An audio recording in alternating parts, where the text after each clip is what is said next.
আমির খান না থাকলে এই ইন্ডাস্ট্রিতে অনেক আগেই তালা ঝুলবে।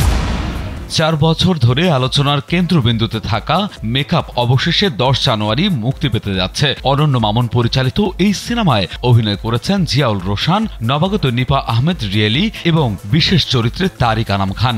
আমার বাচ্চার জন্য সবকিছু করব, তোমাকে এক্সপোজ করে ছাড়বো। সিনেমাটিতে ঢালিউডের এক সুপারস্টারের গ্ল্যামারের আড়ালে লুকিয়ে থাকা এক অন্ধকার দিক যেমন তুলে ধরা হয়েছে, তেমনি উঠে এসেছে এক সাধারণ মেয়ের সুপারস্টার হয়ে ওঠার সংগ্রামী গল্প। ভুলে যাওয়া অতীত এবং তারকা খ্যাতি ধরে রাখার লড়াই। মেকআপের গল্প ঠিক এমনই।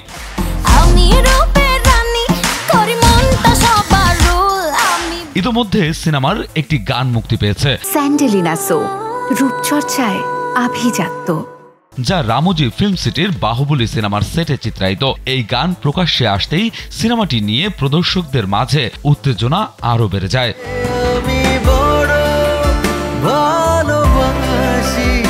টিজার এবং গানে নবাগত রিয়েলির অনন্য রূপ আর উপস্থিতি প্রশংসা কুড়িয়েছে। সিনেমা জগতে তার আত্মপ্রকাশ যেন এক অন্যরকম আলোচনার জন্ম দিয়েছে।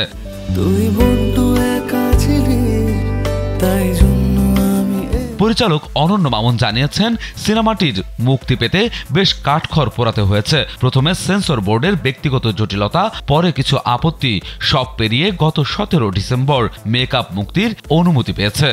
মেকআপের আড়ালে নতুন এক গল্প শুরু হবে। সেই গল্প শুরু না শেষের গল্প আমি জানি। আরও আলোচনার জন্ম দিয়েছে সিনেমার গল্পের একটি দিক। শোনা যাচ্ছে ঢালিউডের এক সুপারস্টারের জীবনের বাস্তব কিছু দিক কৌশলে গল্পে তুলে ধরা হয়েছে। এই ইঙ্গিত সিনেমাটিকে ঘিরে কৌতূহল আরও বাড়িয়ে দিয়েছে। বিনোদন ডেস্ক, কালবেলা।